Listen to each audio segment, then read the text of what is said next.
आज हम देखेंगे प्रश्नावली 6.1 का 5वां क्वेश्चन। इससे पहले कि अगर आपको ये सवाल समझ में नहीं आ रहे हैं तो हमारी पिछली वीडियो देख सकते हैं, उसमें हमने इसको विस्तार से समझाया है। और यदि आपको हमारी वीडियो पसंद आती है तो प्लीज़ लाइक करिए और हमारे चैनल को सब्सक्राइब कर लीजिए। तो चलिए हम आज देखते हैं 5वां क्वेश्चन। निम्न प्रतिरूप का अवलोकन कीजिए और रिक्त स्थान भरिए। अब हमें इसका अवलोकन करना है। अवलोकन मतलब हमें इसको देखना है, समझना है और इसको रिक्त स्थानों को पूरा करना है। तो हमने पिछले वीडियो में इसी तरीके से चौथा क्वेश्चन किया था। अब हम 5वां देखेंगे। तो यहाँ पे हमें 11 का वर्ग 121 ही मिलेगा, वही होता है, क्योंकि 110 का यदि हम वर्ग करें तो कितना हो जाएगा, 1020 हो जाएगा। अब यहाँ तक तो सेम है। अब यदि हमें मिल जाए कि 101 तो लिखा है लेकिन उसके आगे 10 और 1 और लगा दिया, तो हमें क्या करना पड़ेगा यहाँ पे। तो हम यहाँ क्या चलते हैं, गिनती चलेगी। अब हमारी 3 बार 1 है तो हम क्या चलेंगे, बीच में आएगा 3। बीच में कितने लिखेंगे, 3, क्योंकि 3 बार 1 है। उसके आगे लिखेंगे 0 2, फिर उसके आगे फिर 0 फिर 1, फिर ऐसे ही आगे 0 2 0 1। इस तरीके से ये हमारा वर्ग बनेगा। उसके बाद यहाँ देखेंगे कितने बार 4 है, 3 बार तो हो गया अपना। अब देखेंगे 4 बार है, ठीक है। तो यहाँ से 4 बार हमें लिखना है, तो ये है। तो बीच में अंक कौन सा बनेगा अपना, 4।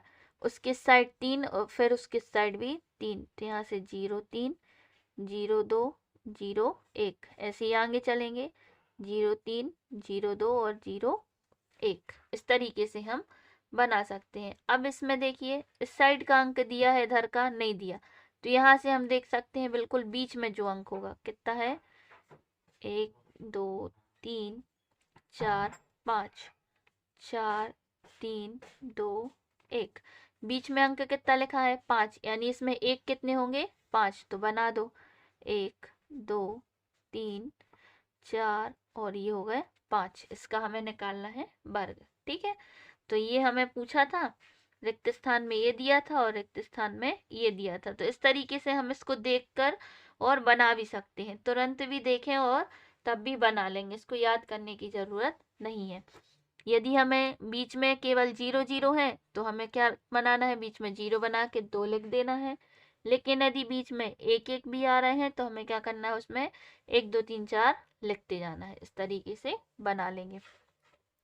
उसके बाद हमारा 6वां क्वेश्चन। 6वें क्वेश्चन में क्या लिखा है, दिए गए प्रतिरूप का उपयोग करते हुए लुप्त संख्याओं को प्राप्त कीजिए। इसमें हमें लुप्त संख्याएं बतानी है, तो इसका हमें ट्रिक समझना होगा और फिर उसके बाद हम बता पाएंगे। तो पहले में कितना है, 1 का वर्ग 2 का वर्ग 2 का वर्ग बराबर कितना मिलेगा, 3 का वर्ग। तो अब यहाँ कर लीजिए, 1 का वर्ग होता है 1, 2 का वर्ग होता है 4 और 2 का वर्ग होता है 4। तो ये कितना मिलेगा हमें, 9, जो कि कितना बनेगा अपना, 3 का वर्ग बनता है, ठीक है।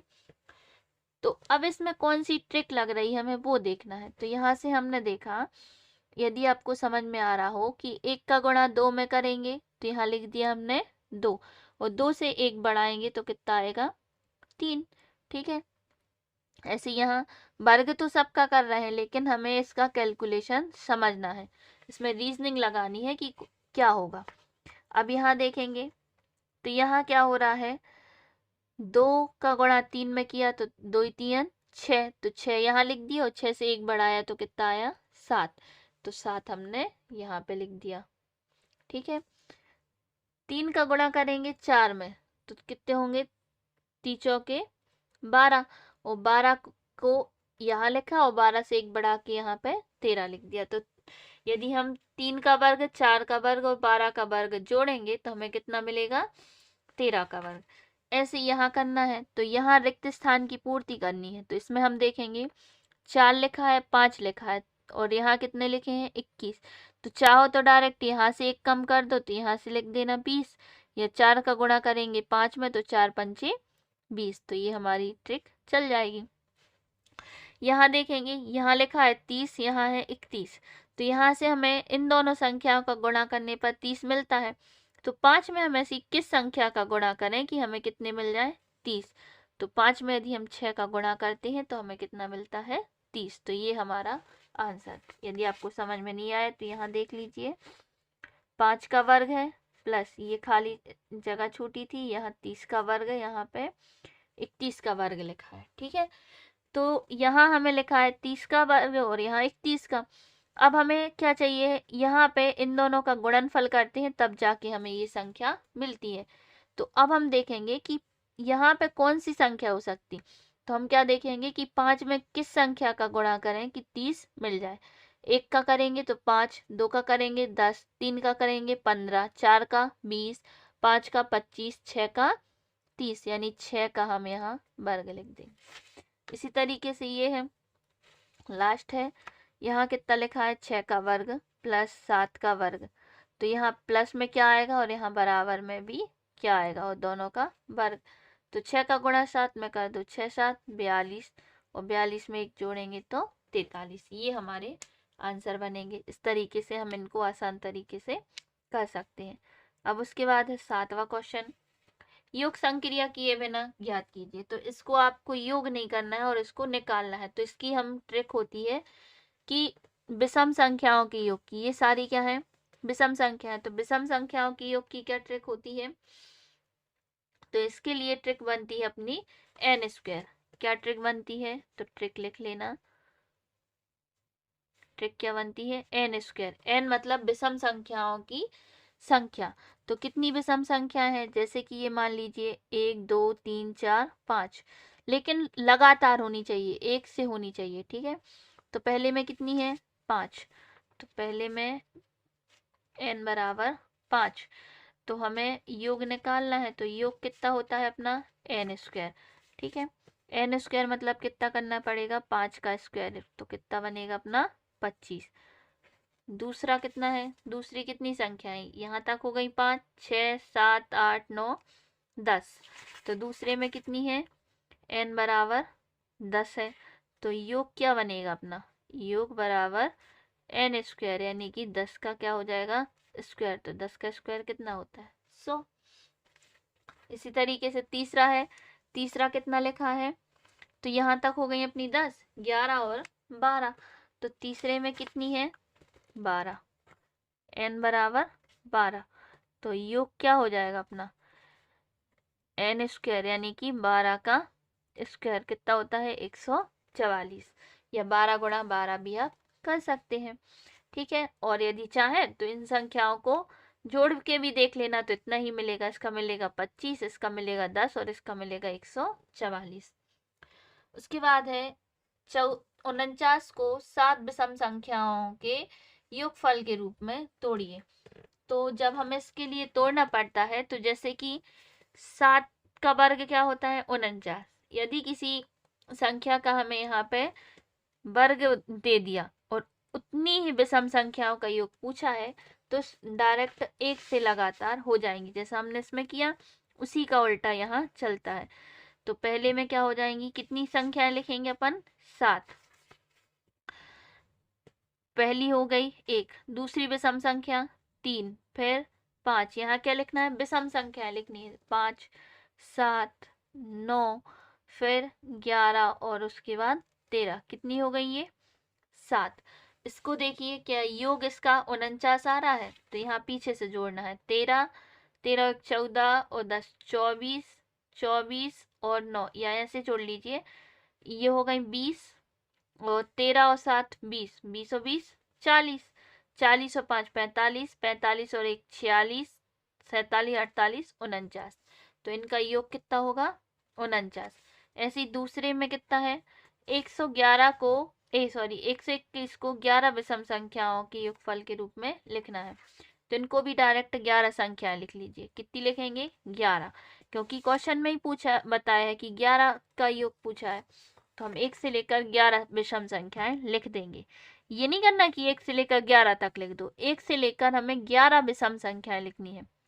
1 3 5 7 9 11 13 15, यहाँ पे 17, फिर कितना आएगा? 19, फिर कितने आएंगे?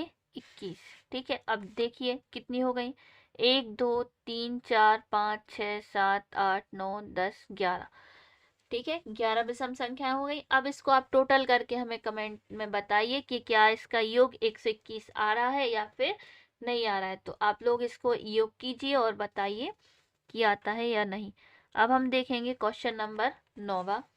तो क्वेश्चन 9 में क्या लिखा है, निम्नलिखित संख्याओं के वर्गों के बीच में कितनी संख्याएं हैं। तो इसके लिए भी हमारी ट्रिक होती है कि जिनके बीच में हमसे पूछा है, यदि वो संख्याएं लगातार हैं, तो 12 और 13 का पूछा है, तो 12 और 13 को जोड़ दीजिए और उसमें से एक घटा देना। ठीक है, क्या करेंगे हम, 12 और 13 को जोड़ देंगे और उसमें से एक घटा देंगे। तो 12 धन 13 कितना होता है, 25 माइनस 1 कर देना, कितना होगा, 24। या फिर क्या करना कि जो छोटी संख्या है, जो पहली संख्या है, उसमें 2 का गुणा कर देना, 12 गुणे 2 कितना होगा, 24। दोनों तरीके से हम कर सकते हैं, लेकिन यदि आप इस तरीके से करते हैं तो इसका एक नियम भी बन जाएगा। अगला है 25 और 26। तो 25 प्लस 26 बराबर कितना होता है, 51। एक घटा देना तो 50, या 25 गुणा में 2, तब भी कितना मिलेगा, 50। ठीक है, बिल्कुल आसान तरीके से। और ये बहुत इंपॉर्टेंट क्वेश्चन है, ये बार बार एग्जाम में पूछा भी जाता है कि इसे हम कैसे निकालेंगे। तो कई बच्चे कंफ्यूज हो जाते हैं तो इनको डायरेक्ट जोड़ देते हैं, तो हमें डायरेक्ट केवल जोड़ना नहीं है। अब तीसरा है 99 और 100। ठीक है, तो 99 और 100 पूछा है, तो इन दोनों को जोड़ेंगे तो कितना आएगा, 199। एक घटा देंगे तो कितना आएगा, 198। ठीक है, या फिर 99 का दोगुना करते हैं तो 198 आता है। ठीक है, यदि आपको हमारी वीडियो पसंद आई है और समझ में भी आ रही है तो प्लीज़ लाइक करिए और अपने दोस्तों तक भी इस वीडियो को शेयर कीजिए ताकि उनकी भी हेल्प हो सके। और आप लोग अच्छे से पढ़ाई कीजिए, क्योंकि जो 8th क्लास है इस साल से बोर्ड हो गई है, तो बोर्ड के एग्जामों में आपसे इसी तरीके के क्वेश्चन पूछे जाएंगे। ट्रिकी वे में क्वेश्चन पूछे जाएंगे, बिल्कुल आसान तरीके से, लेकिन आपको इसका कॉन्सेप्ट समझना होगा कि ये हमारा आएगा कैसे। अब यदि आप ये बनता है, आपने ये समझा है, तो आप इसको जोड़ के एक घटा देंगे तो आंसर आ जाएगा। Thank you. और प्लीज़ हमारे चैनल को सब्सक्राइब भी कर लीजिए ताकि इस तरीके की जो भी वीडियो हम बनाते हैं तो उसकी नोटिफिकेशन सबसे पहले आपको मिल सके और आप अपना अध्ययन आसानी से कर सकें।